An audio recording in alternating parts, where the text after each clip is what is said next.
دنیا زنا میکند خدا عمرش کوتاه بسازد و پیغمبر خدا هم گفتند عمرش کوتاه است.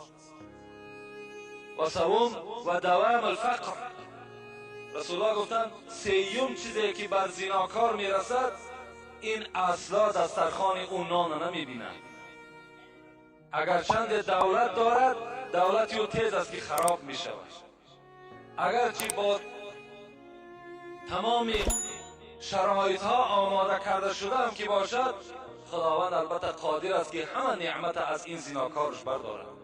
زیرا این زناکار به انصاف است، زیرا این زناکار تجاوز در امر خدا کردگی است، با خدا جنجال کرده است، با خدا مبارزه برده است، البته خدای نعمت از او میبردارد.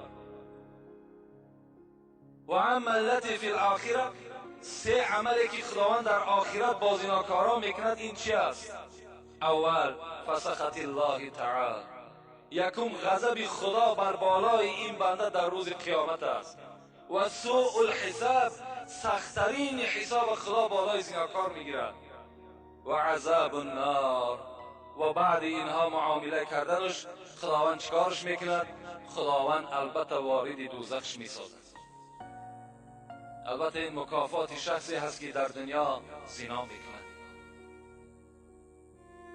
شمس الدین ذهبی میگوید در کتابش مکتوبا فی زبور، در کتاب زبور میگد کتابت کرده شده بود این الزنات معلقون بفروجهم فی النار.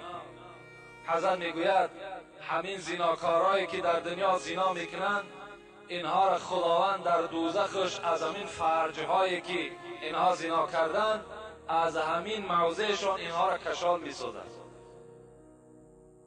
خب بعدا چکار میکند؟ یضربون بالسیاط من حدید، اینها را میگد از همین فرجه هاشون کشال میسازد و با تیاقهای آهنین همون ملائکه های دوزخ اینها را میزنند.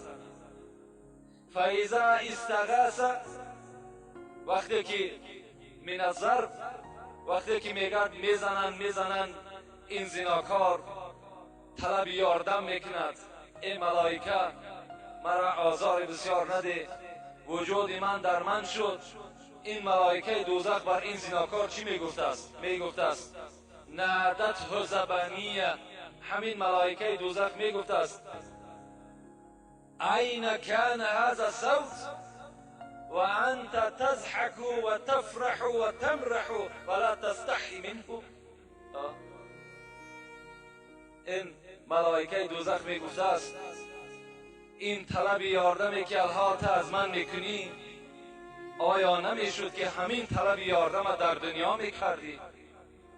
در حالتی که تو زنا میکردی میخندیدی، زنا میکردی راحت میکردی، زنا میکردی معیشت میکردی، ولا تستحی منه، از خدایی که تو را خلق کرد تو از او شرم نکردی، امروز تو با از من یاردم طلب میکنی؟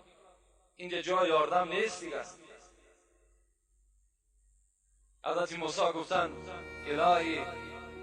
الهی ما لمن زنا، پروردگارا کسی که در دنیا زناکار است او را چی جزا میدی؟ قال الله تعالی البسه درعا من النار لو وزع على جبل شاهق لاصبح رمادا. پیغمبر خدا چی گفتن؟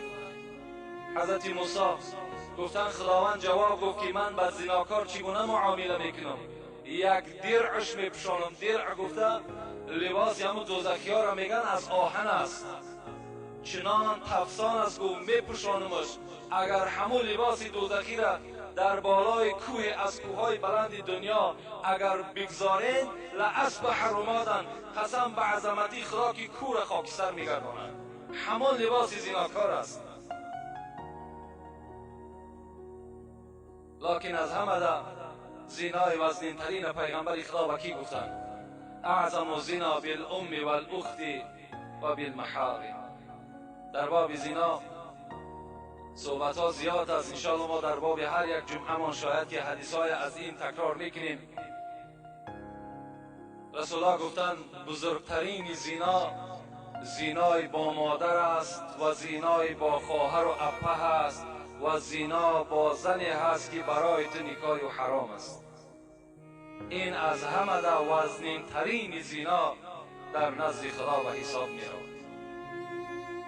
حتی حاکم می گوید و صحح فی حاکم و صحح الحاکم، در صحیح خود حاکم چی میگه؟ من وقع علی ذات محرم فاقتلوه.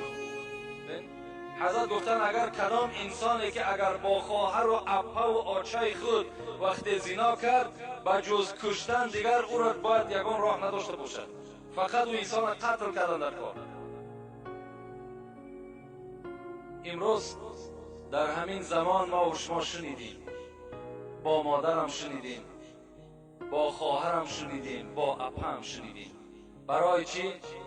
برای که ما و شما پیروی سنت پیغمبر خدا نشدیم، برای که ما و شما آن چیزی که پیغمبر خدا به ما و شما سفارش میدهد، من کان یؤمن بالله و الیوم الاخر، کسی ایمانی به خدا دارد، ایمانی به روز قیامت دارد، فلا یخلون بامرأة لیس معها محرم الا ثالثهما الشیطان. بین پیغمبر خدا میگه هیچگاه با زنی که همراه خود یگان محرمش نباشد شما تنها نشینید، زیرا اینکه سیوم شما شیطان میشود.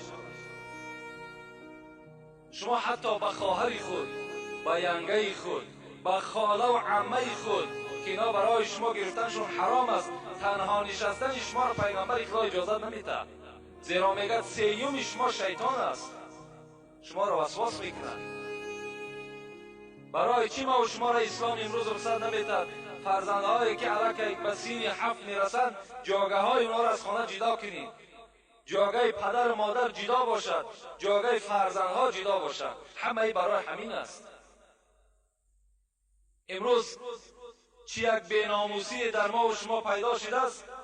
در خانه ما و شما وقتی یک رفیق ما و شما، یک همسایه ما و شما میآید، خدمت دسترخوان ما و شما را زن ما و شما میکند. این در کجاست آخه؟ همین ناموس است. دختری تو، خواهری تو، زنی تو نخواد در رفیق تو بیاید دسترخوان پرتاید. آخه اگر سخت نرسد دستت نمیشکند، مهمانی توست. حضرت عمر در خانه نمی نشست، مهمان که میامد نزد دروازه راست می ایستاد، میگو شرم میدارم که نزد مهمان نشینم در حالتی که ملائکه ها راست ایستادگی هستند. ما و شما می نشیم بس فرمان میتیم. کاش که او زنی تو با یک لباسی خوب داشته باشد، کشال می شود تمام وجودش میتابد. این مسئله را شما دقت بتین، نگذارین.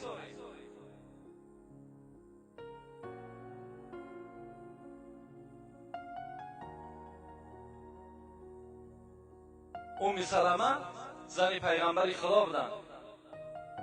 حدیث روایت میکنن که من همراه میمونه بودم، میگه زن دیگری پیغمبر خدا. بناگاه میگه در ما تق تق شد، نگاه کردیم مکتوم داخل شد. رسول اکرم میگه در حال بر من گفت سلمه و میمونه از جا خیزین، حجاب کنین، روی مالها را بالای سر پرتاییم، پیش روی برا محکم کنین. میگه سلمه میگه گفتم الیس هو اعمى؟ پیغمبر خدا مکتوم نابینا هست، چشمهاش نمیبینه. برای انسان نابینا حجاب کردن ما چی لازم است؟ وای ما را نشناسد، وای ما را نبیند. متن حدیث ما به شما گفتم. حضرت میگه گفتن ای سلمه در اصل مکتوم نابینا هست، شما را نمیشناسد، لکن شما نابینا هستید، لکن شما مکتوم را نمیشناسید. یعنی شما بینا هستین، شما میشناسین. وای بینا هست، نابینا هست. شما چیکار کنین؟ شما سطر اسلامی را نزد او کس رعایت کنین. برای آدم نابینا رسول اکرم زنهای خود امر به حجاب کردن.